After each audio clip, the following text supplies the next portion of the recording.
Hello, everyone. Welcome back to the Visibility Factor podcast. This is Sue Barber, your host. I am so excited today to share with you my guest, Tammy Gooler Loeb, who has written an amazing book called Work from the Inside Out, Break Through 9 Common Obstacles and Design a Career that Fulfills You. She put this book out in 2022. There are so many things in here that you're going to be able to leverage if you are going through career transition or trying to figure out if you want to do a pivot of some sort for your career. I am so excited to have you here, Tammy. So welcome to the show. Thanks, Sue. I really appreciate being here and having an opportunity to talk about the book and the work that I've done around it, because even though the book has been out 4 years, it's as relevant today as it was when it came out. We were living in a time where uncertainty is at a height, and I don't mean for that to sound too trite, but it is a time when people's fears can get heightened, and around work and finances and stability and security. And I think that the book offers some real life stories of actual people who have made very careful decisions and careful transitions in their lives so that they could both take good care of themselves and their families, but also find greater meaning and satisfaction in their careers. And that's been my goal all along in 26 years of being an executive leadership and career coach, trying to help people find a much more satisfying and happier path in their careers, because we spend more time at work than we do just about anything else in our lives. And it's amazing to me how many people spend years, decades in a job, in a line of work that they really don't find all too satisfying. And we see this in a lot of the research out there on employee engagement, or we should say employee disengagement. And I would say that some of that is unnecessary, that really people could be finding themselves in a more satisfied position. And I'm not even talking about things like, find your dream job, the ultimate perfect job. I'm just talking about baseline being satisfied and finding meaning in what you're doing. And that's really what I'm trying to help people with this book. I love all of that. And it is so relevant right now, especially with so many layoffs, that we hear about from so many different industries. And I think even for the newer generations, they really want to find meaning in what they're doing. So I think that is also so relevant for them too. Yeah. So I know that you've described this a little bit, but I would like you to help listeners really hone in on, is this book for me? And I want you to think about maybe who are the people that come to work with you, or who are the people who have really responded in the biggest way to your book? Well, first, I want to tap into something you just mentioned, which is people who are earlier in their careers. Because when I first wrote the book, I thought it was really targeted towards people who were mid to later career, people who had already been around the block at least once and had been kind of dialing it in for a long time. And if you've been dialing it in, you know what dialing it in means, which means you've been around for a while. And what surprised me after the book came out was that a lot of my daughter's friends in their late 20s, mid-late 20s, they were reading the book and they were getting a lot out of it, which really surprised me. So I think I had too narrow a view of the audience for the book. I think there were people who really found, a view that they could take by seeing what these stories had to share with them. And so the audience for the book is really quite broad. I would still say that my original target is probably still the primary audience, people in the middle of their careers and later on in their careers. And part of it depends on how you want to frame it as you're going through it, because even though it's focused on career, you could really take some of the ideas in the book and apply it even to your retirement years. There are things that, for example, I think one of the chapters that you and I talked about prior to hitting record is the whole notion of it's never too late. And the idea that it's never too late to learn new things or, I've heard a lot of people say, even people like in their late 30s say, "Oh, it's too late to go back to school. I couldn't possibly do that."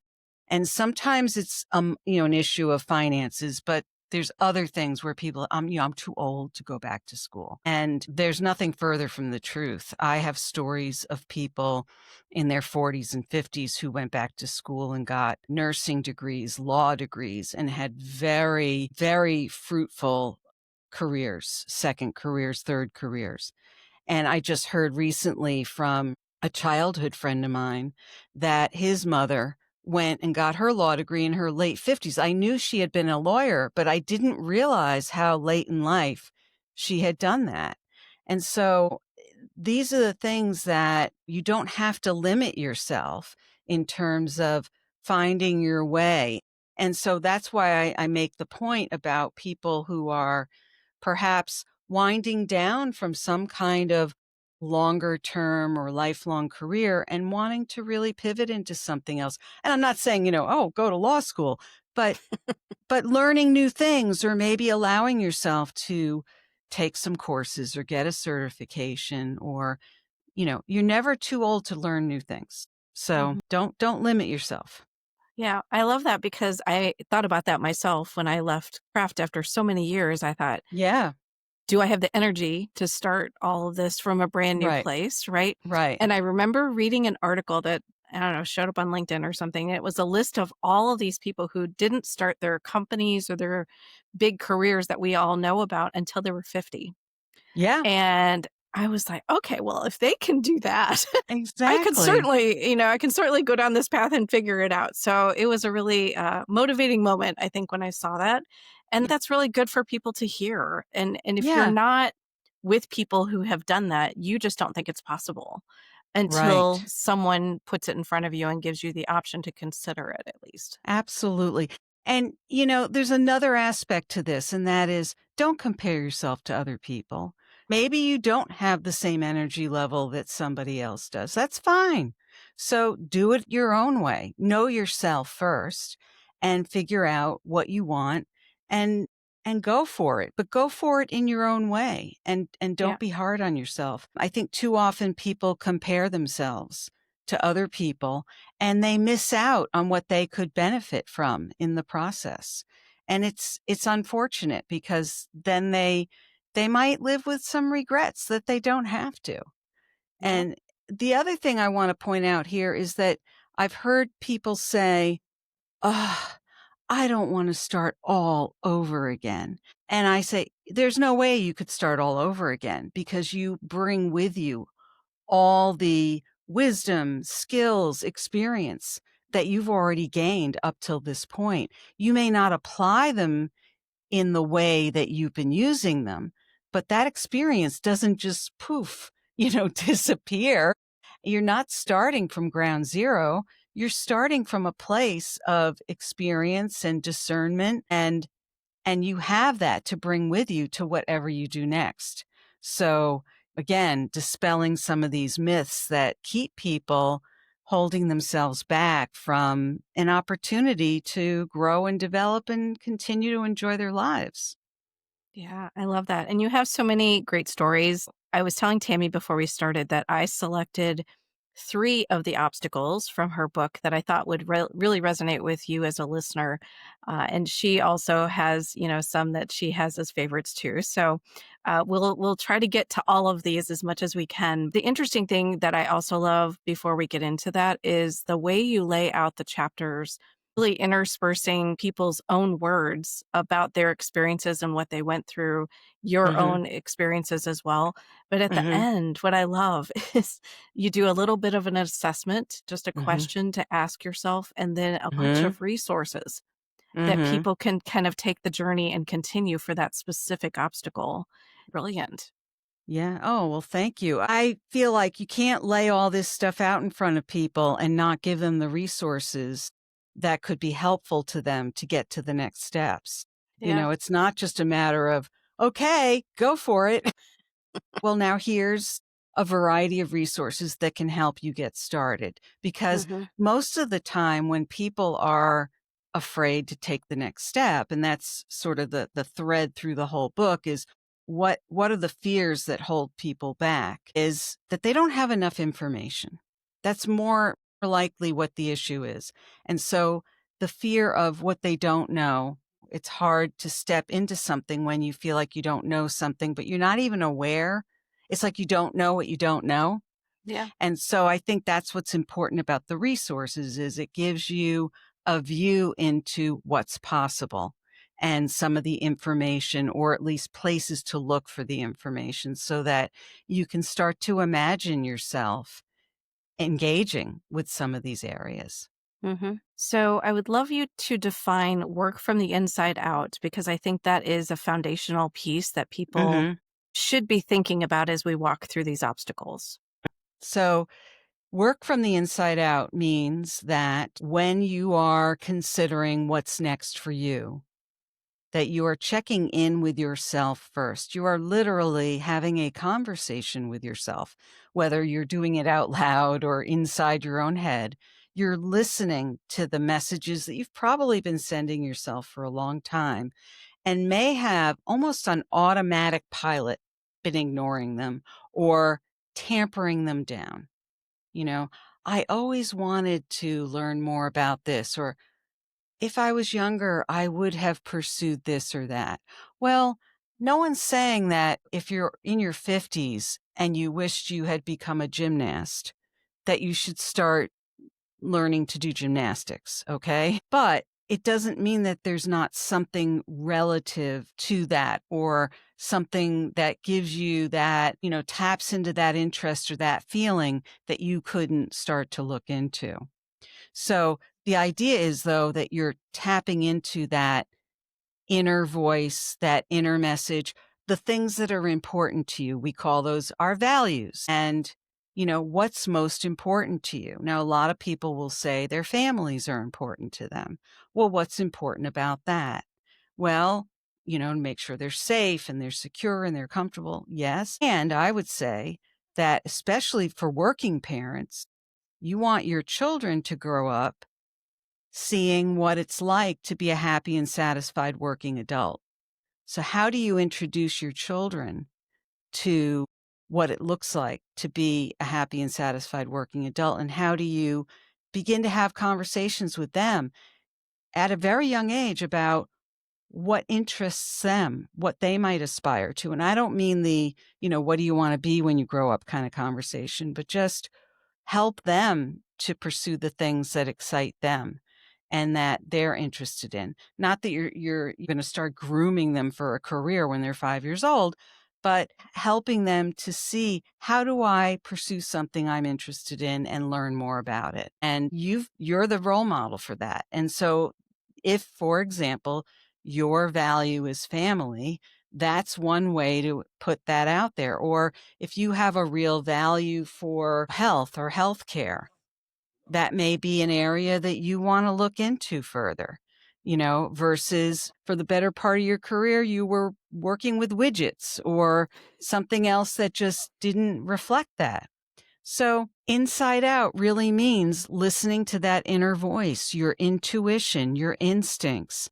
We all have them, but we also have been very practiced at listening to the outside voices, the external messages. So, for example, someone like myself, I'm in my mid 60s. My parents were born 1930. They grew up during the Depression. So it's not unusual for someone in my generation to have gotten a lot of messages about, you don't worry about loving your work. That's a luxury. You need to put food on the table and a roof over your head. And if you accomplish that and have some extra money in the bank, you are doing great. Now, that's a little bit of an exaggeration.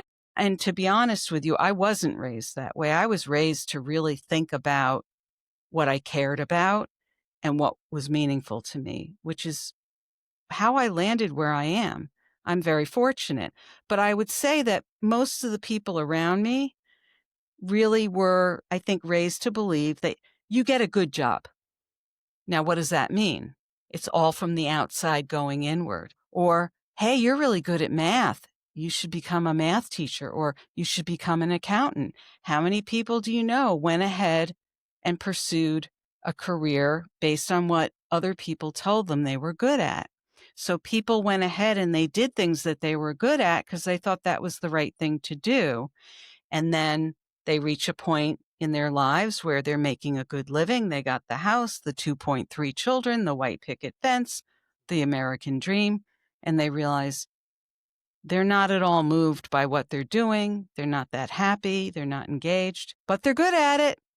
So one of the chapters in the book is all about don't just do what you're good at. Find something you love. And when you do that, your chances are you're also going to be good at it. So that's where we start to look at where the inside out piece comes in. I love that because I talk about that in my new workbook, which is, are you doing something that is being thrust upon you, right? Like take over our Mhm. business in the Yeah. family, or Yeah. go be a lawyer because I'm a lawyer, Right. whatever the parents push it might be, right, for that person. Yeah. And then they get there and they do it and they're, this is miserable. I don't Yeah. really want to be doing this. And you're talking about the outside in piece. Yeah. It's external validation. I want my parents to approve of Yeah, I what I'm think the doing. yeah, and I think the other part of that is that's what you grew up with, that's what you know. And Right. and so that to you is an admirable thing to do. So it could be something you felt pressured into. It could also just be, well, this is what, my parents did or my grandfather did it, my father did it, so I guess I should do it too.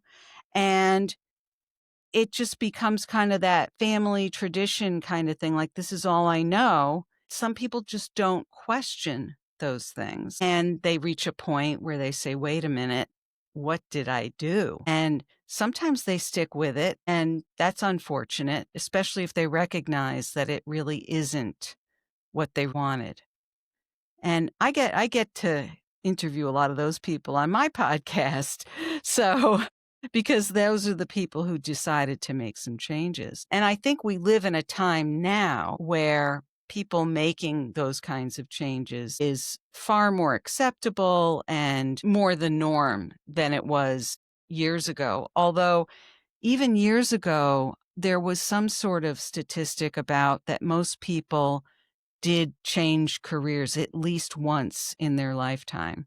So even though we had this view of one or both parents being in the same career their entire lives, there usually was some other pivot that might have happened along the way. Yeah. Yeah, it's really fascinating. I mean, I think about my parents and my grandfather all Mhm. worked at the same company at some Mhm. point along the way. And so I followed in their footsteps because Kraft and General Foods became one company. So I became a legacy in so many ways to their careers and what they did. And I thought I'd stay there my entire life, that I would never leave and go do something else. And so Mhm. you just never know, and that's what I love about some of these stories. So I wanna jump into a couple of these. The first one is, and I'm gonna read a couple things here, everybody, so I just loved some of the language. So we're gonna Mhm. talk about fear or foe. That is I think that's your first, one of Yes, your it's the first first chapters, right? chapter. So I love what you wrote here. I don't mean to totally condemn our fears as they can help us to weigh our options and make thoughtful choices. The key is to recognize when our fears block us from making positive choices. When they are, I'm going to say, quote unquote, disguised, because I loved that word, when they are disguised as logical thinking, but will actually keep you stuck in an unhappy or stagnant situation. Mhm. I loved that line because I think that is so common. Mhm. Everybody's thinking logically, and that logic is getting in the way sometimes Mhm. of helping them get unstuck. Absolutely. Great examples of that are people will say, well, if I try to go change my career to do something more meaningful, there's an automatic assumption attached to that, that means they're going to have to take a salary cut or that they're going to Mhm. have to go work in a nonprofit job. And that nonprofit automatically means a salary cut or a step backwards. And there's all these assumptions tied to that fear around making a change or well, if I make this change, what if it doesn't work out and I don't like it? I don't want to set myself up for that. And so it seems very logical that you wouldn't want to, you know, put yourself in harm's way. And so it feels totally legitimate. And in fact, it's just a great way to keep yourself in the same spot for a long time and be really kind of comfortable in your discomfort. Yeah, I mean, that's, I think, the number one thing that I see with people is fear or telling themselves a story which allows them to stay safe and allows them to Hmm. stay in, maybe in a job that they don't love. Right. And all of that, I'll say the shoulds, right? Everybody's Yeah. got these shoulds that they're operating from, some of which we just talked about, Yeah. family pressures or family expectations, those types of Hmm. things too. If you look at, used an example of Chip in the story that you shared in that chapter, and he did a really big career pivot and, Yeah. honestly, multiple actually. So, Yeah. and because of his career pivots, what I loved about his story, so he went from, keep me honest here, he went from being a minister to being an FBI agent to then owning his own company and Yes. running all of those things. What Yeah. I loved about his story is he really, I always think about it as like you're picking up these tools along the way in your career, Hmm. and every one of his roles helped him with the next one. Hmm. And I think Absolutely. that is so encouraging, I hope, to people because you never know what you're going to need in your next role. And Hmm. just looking back at what you've already got in your toolbox could be really helpful for you. And he's a perfect example of that, Hmm. perfect example, being a minister and then, a few years later doing hostage negotiations and talking people down off the streets who they were looking for to bring in because they had warrants out for their arrests and trying to get them to surrender. And he knew how to have those conversations with people, partially because he was trained, but also his ministry background helped him to connect with people in very vulnerable places. So it really helped. Yeah. I want to Yeah. read just a part of that section where you talk about it. Chip used empathy and active listening to understand people's fears and then spoke with them directly about those feelings. He does the same thing today as a coach and consultant in his work with leaders, managers, and executives in the workplace.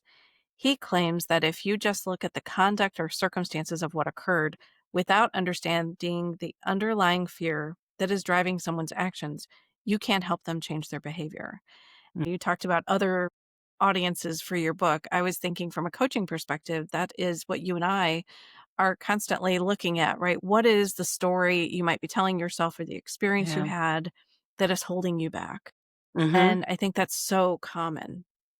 Yeah, and I also want to put an umbrella over all of this that, we're talking about things that most people do that limits them. And it's not in the spirit of being critical or judgmental of them because we all, in one way or another, either do or have done these things to ourselves. We've all limited ourselves in one way or another in various contexts. So it's not like you and I are sitting here like we're coaches. We never do things like this to ourselves.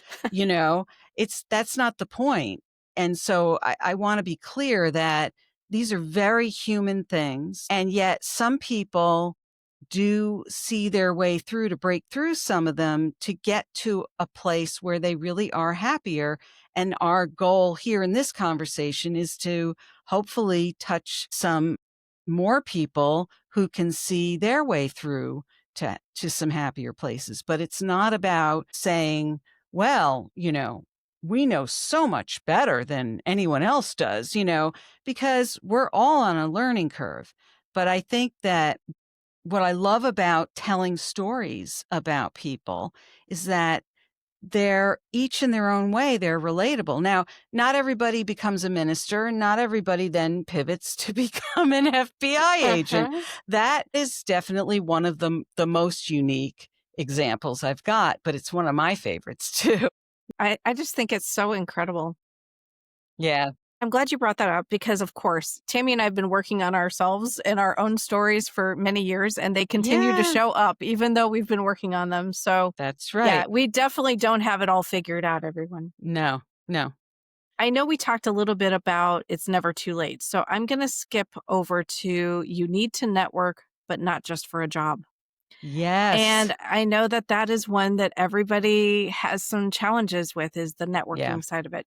So Yeah. I want to talk about you at the very beginning of that chapter. You talk about there are three buckets I suggest you examine with regard to your relationship with networking: mindset, feelings, and approaches. Mm-hmm. So I'd love to have you talk a little bit about those and how those can get in the way of someone Mm-hmm. wanting to do networking. Mm-hmm. Well, so first of all, the mindset. So the mindset is a lot of people feel daunted because they have a view of what it means to network. Mm. So in a way, it's a mindset, but it's also a framework. What is your framework for networking? And I tapped into this a little bit ago about the idea that when you're trying to consider making a change, chances are very, very good that you need more information.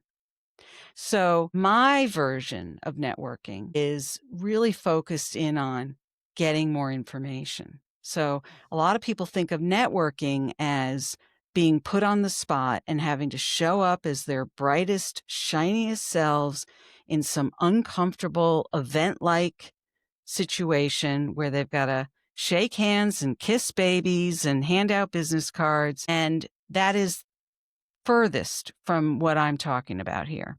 It's not to say that you might not go to events and meet people, but the goal of networking is to get more information and gain that understanding of what's out there. I hear a lot of people say, well, there's not much out there in the job market. And I said, well, where have you been looking? Well, Indeed, LinkedIn. And it's like, well, that's maybe 10 or 15% of the marketplace. Let's talk about what's really out there. Where can you get the information you need? Well, it's often by talking to other people who are actually out there working in different places, different industries, different types of companies, things like that. So the mindset has to be, I need information. That's your mindset. It's not even about, I need to tell people great things about me and feel like I'm on the spot all the time. So that's the mindset. I want to say, get out of your own way. Stop worrying about how you're going to show up and tell people how great you are. And instead, and this is sort of a blend between emotions and mindset. They really go hand in hand. I like to quote Dale Carnegie on this one. Dale Carnegie said something along the lines of be interested, not interesting. And the more that you show interest in other people and other situations, they will then take interest in you and you will have something to speak to because you're reflecting back on what's already been started in a conversation about what they've been telling you about their situation or their view of what they've been dealing with professionally. So you'll have something to bounce off of. It's not just about using some kind of elevator pitch that you've memorized over and over again. I'm not a big believer in those anyway. So that's the emotionality around that is really to sort of get out of your own way and stop telling yourself that, I don't like to network. It makes me anxious. Well, I understand why it makes you anxious because you're putting yourself in a very uncomfortable situation. So I would say the emotionality is how can you get the information you need in a way that does feel more comfortable to you. Get more comfortable. Find more comfortable ways. If you're an extreme introvert, well, even extreme introverts are good conversationalists, but they're better off in small group or one-on-one conversations. So don't go to big events. You don't have to go to big events to network, and find ways to connect with people that really suits you. And there's great resources in the book that point to some wonderful books on this topic. There's been a lot written about it. The other kinds of information that people can get, which I think also puts them at ease emotionally, is looking for information that's beyond your normal, let's say, Google search. So, for Mhm. example, people forget that they're public library is an amazing resource. Get connected with a reference librarian. Be best friends with them. They're going to help you source all kinds of marketplace and professional information that you will not have at your fingertips as easily. And that will help empower you and help you feel more confident in what you do know so that you can ask even better questions in conversations. But it also may point out resources and avenues to you that you haven't thought of to start looking in various directions for the kinds of things you want to do. So, empower yourself with information that will build that emotional piece, that confidence. And is there anything else on approaches that you want to add in? I think they're all blended together. I think when Okay. it comes to approaches, I would say start with your warmest network.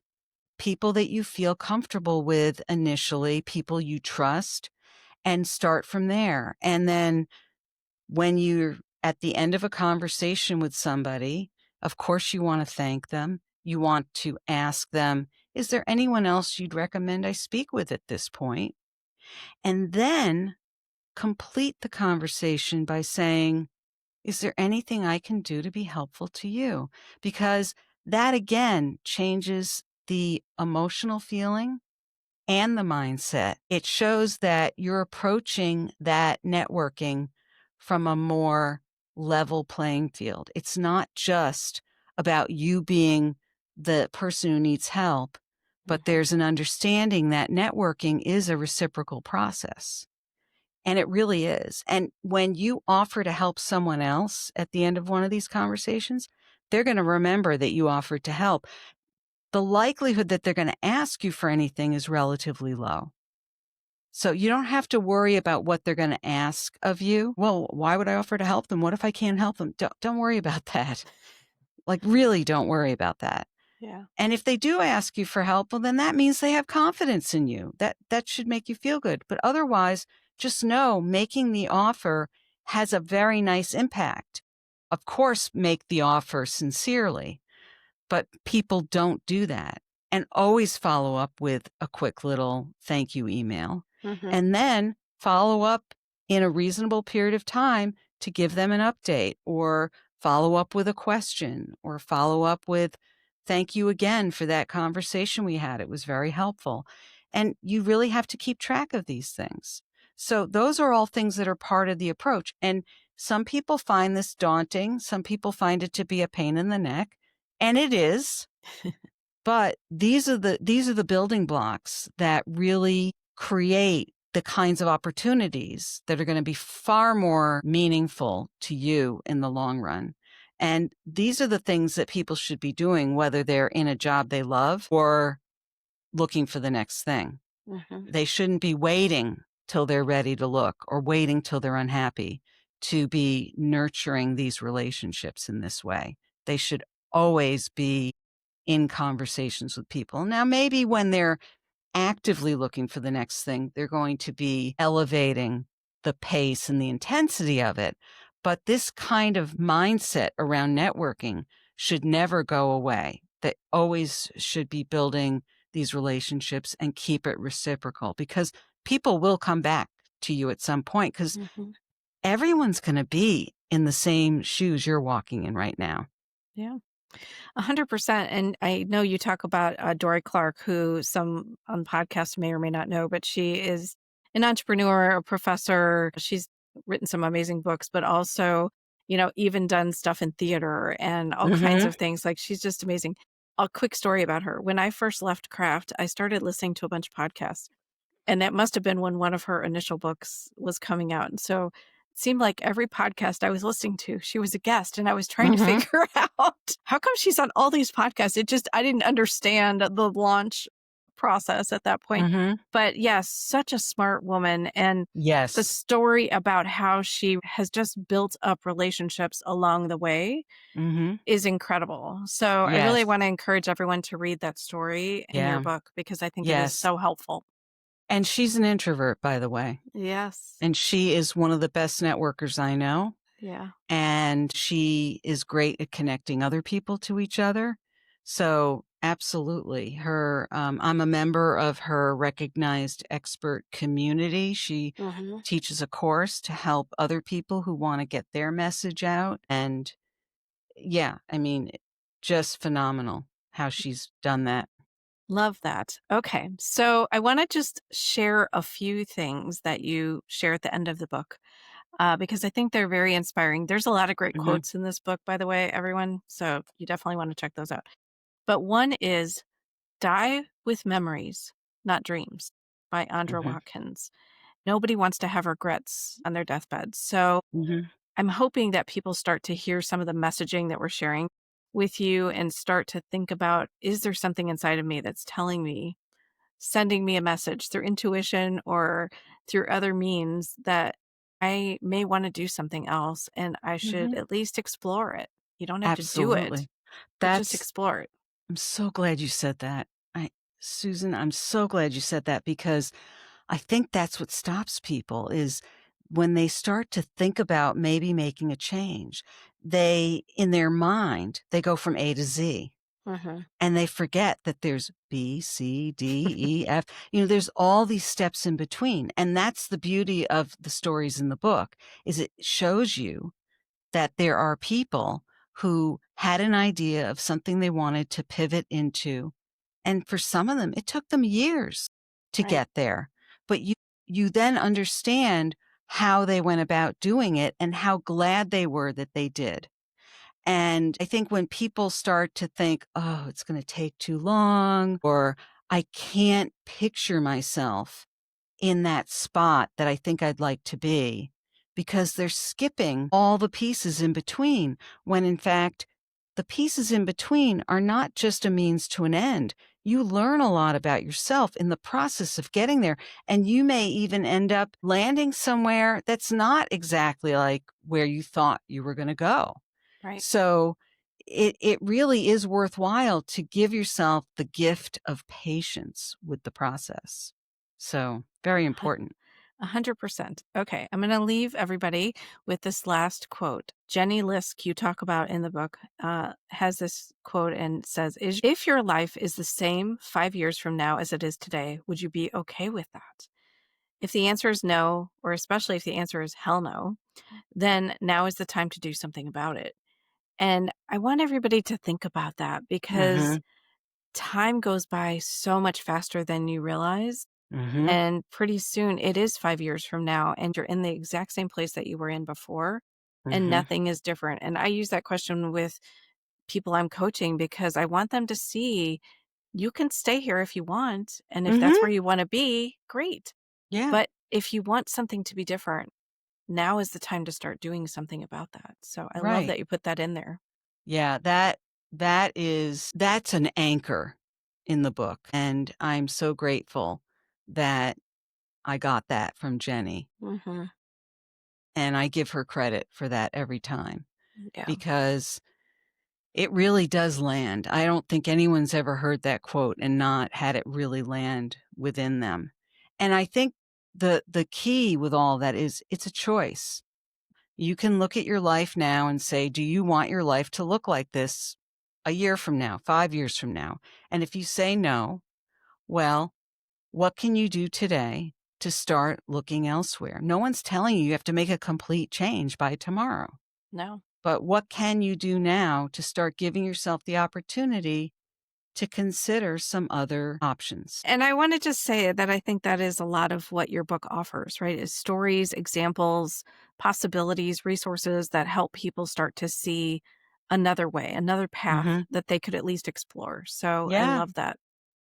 Okay, we're going to transition into what I call the Rise Up and Be Visible quick tips. These are 4 questions that I ask every guest.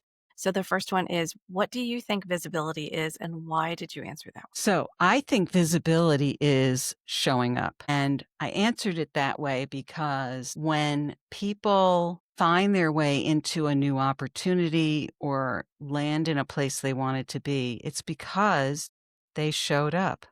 It may not have been fully intentional. I hear people, well, I was just lucky. And I'm thinking, well, you were lucky, but you had to make a choice to show up. And once you show up, you're visible in whatever context that is. And that has afforded you some kind of either new opportunity in one way, shape, or form. Yes, I love that. What are you doing to be visible? Well, I'm doing it right now. I'm on your podcast, and I'm also trying to increase my visibility by getting help with getting my message out and not trying to do it all myself. And I think that's also an important message that I try to send people all the time is who or how can you get help to move your agenda forward? If you have an important message you're trying to get out there, don't assume you have to do it all yourself. Yeah. And get help, especially in the areas that are not necessarily your strengths, and figure out what that is. And I Yeah. can tell you from the help I've gotten, it's made a tremendous difference in me being able to then do what I do so much better. Yeah. Makes such a difference. Mm-hmm. Okay. What is the best career or leadership advice you've received? The best career leadership advice I received was many years ago. I really wanted to be self-employed, and I wasn't sure that I knew how to get there. I was told by one of the directors in my MBA program, and she said, "Get a part-time role as kind of a financial anchor, and then start to build the consulting, the self-employment around that." So in other words, she was saying to me, don't go from A to Z, Right. start at M, or G or H or something. And now it did help that I was married at the time and I had another income and I had a partner who was supportive. So I was able to make that happen, and I was able to maintain part-time employment for several years while I built a consulting practice. And then I found coaching, and that became the thing I really put on my wings and flew off with. But that was it's just a really solid piece of advice that opened me up to that whole notion of try to go incrementally. Yeah. I love the A to Z. I hope everybody can really think about that because I do think so many people do go all the way to Z. I usually describe Mhm. it as like you're trying to climb a mountain and we're just trying to take the first step here. We're not trying to Right. trying to get all the Yeah. way up to the mountain. Yeah. Okay. Last question. What is a book you would recommend? Oh my goodness. Well, I could recommend The Visibility Factor for sure. Um, but I guess I probably should think of something other than your book or my book, right? I just interviewed Margaret Andrews. You know Margaret. Yes, we were just in a Okay. webinar together. Okay. So, yeah. So I just interviewed her on my podcast, and she just came out with a book.